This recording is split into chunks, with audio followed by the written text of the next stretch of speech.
बिहार में गठबंधन टूटने के दावों के बीच बीजेपी प्रदेश अध्यक्ष का बड़ा ऐलान। बिहार की रणनीति में इन दिनों आरजेडी के नेताओं की तरफ से दावा किया जा रहा है कि बिहार में जल्द ही खेला होने वाला है।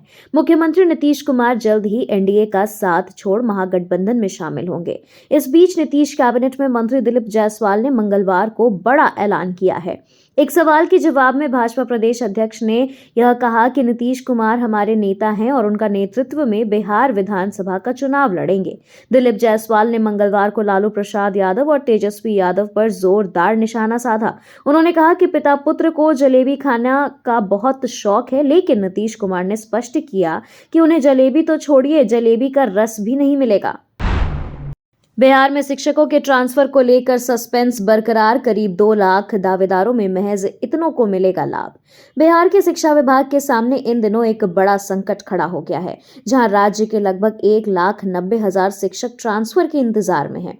हालांकि सरकार द्वारा जारी की गई जानकारी के अनुसार यह केवल 40 से 30,000 शिक्षकों के ट्रांसफर पर ही विचार करने वाली है, जबकि बाकी के आवेदनों को स्क्रूटनी में बाहर किया जा सकता है। इस स्थिति ने न केवल शिक्षकों को चिंतित किया है, बल्कि शिक्षा विभाग के लिए भी एक बड़ी चुनौती बन गई है। पोस्टर लगाकर प्रशांत किशोर की पार्टी ने सीएम नीतीश को लेकर किया बड़ा दावा। बिहार की सियासत में पिछले कुछ दिनों से मुख्यमंत्री नीतीश कुमार को लेकर तरह तरह की चर्चा की जा रही है। इसी बीच अब प्रशांत किशोर ने पार्टी में भी दावा किया है कि मकर संक्रांति के बाद नीतीश कुमार की विदाई तय है। दरअसल प्रशांत किशोर प्रकरण के बीच उनकी पार्टी की तरफ से पटना की सड़कों पर बिहार में सत्ता परिवर्तन से जुड़े पोस्टर लगाए गए हैं। पोस्टर में लिखा गया है कि कुछ लेकर जाएंगे, कुछ देकर जाएंगे। इस बैनर में मुख्यमंत्री नीतीश कुमार की एक तस्वीर ट्रेन के ऊपर लगाई गई है। ठीक नीचे लिखा गया है, मकर संक्रांति के बाद श्रमजीवी ट्रेन पकड़कर चाचा जी नालंदा लौट जाएंगे। बीपीएससी के मुद्दे पर सुनवाई करने से सुप्रीम कोर्ट का इनकार, कहा यह पटना हाई कोर्ट का मामला। बिहार लोक सेवा आयोग की 70वीं प्रारंभिक परीक्षा के मामले में सुनवाई करने से सुप्रीम कोर्ट ने इनकार कर दिया।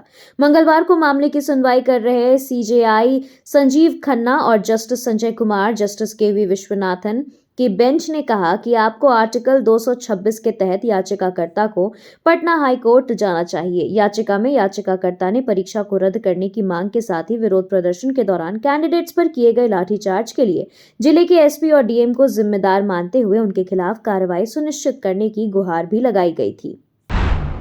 संवाद कार्यक्रम के तहत बक्सर पहुंचेंगे तेजस्वी यादव, संगठन को मजबूत बनाने पर रहेगा जोर। नेता प्रतिपक्ष तेजस्वी यादव संवाद यात्रा कर रहे हैं। इसके तहत वह 8 जनवरी को बक्सर में रहेंगे। यहां वह आशीर्वाद मैरिज हॉल में कार्यकर्ता संवाद कार्यक्रम में शामिल होंगे। यह कार्यक्रम सुबह 11:40 पर से लेकर के दोपहर के 2:40 तक आयोजित रहेगा।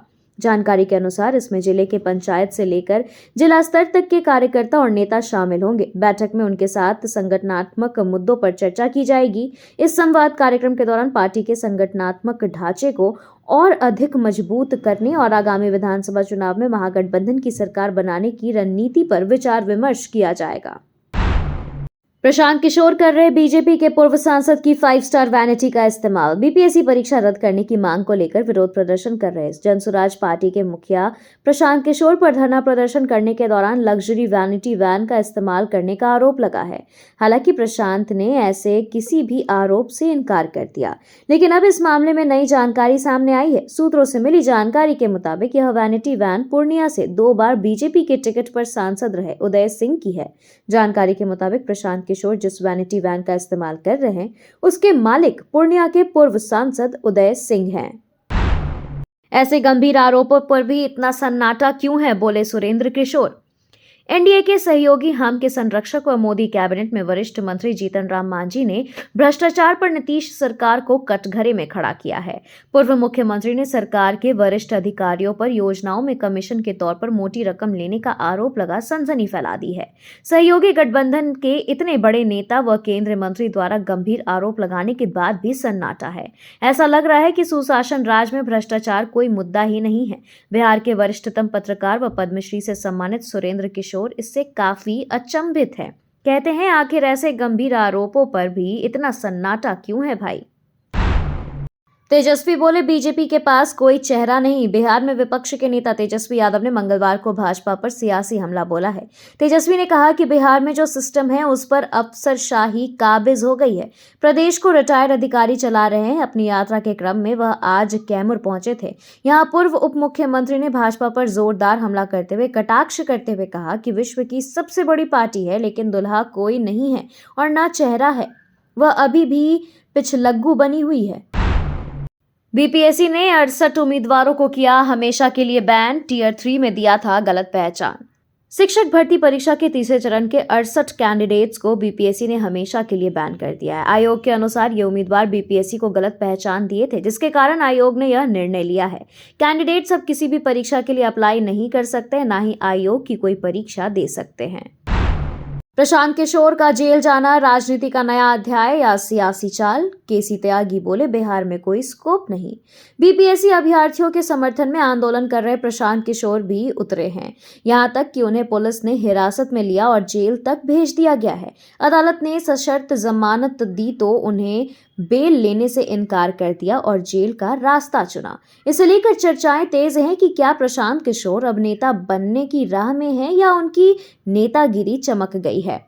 इस पर जेडीयू के दिग्गज नेता केसी त्यागी का कहना है कि प्रशांत किशोर के लिए बिहार की राजनीति में कोई स्कोप ही नहीं है। केसी त्यागी ने कहा कि पीके का तो कोई जनाधार नहीं है। सामाजिक न्याय की लड़ाई वह लड़ नहीं सकते क्योंकि जेडीयू अपने तरीके से उसके लिए काम कर रही है। इसके अलावा पीके तो खुद को ब्राह्मणों या सर्वनों का नेता भी नहीं बना पाए हैं। Thank you so much for watching this video. Don't forget to like, comment, share, and subscribe.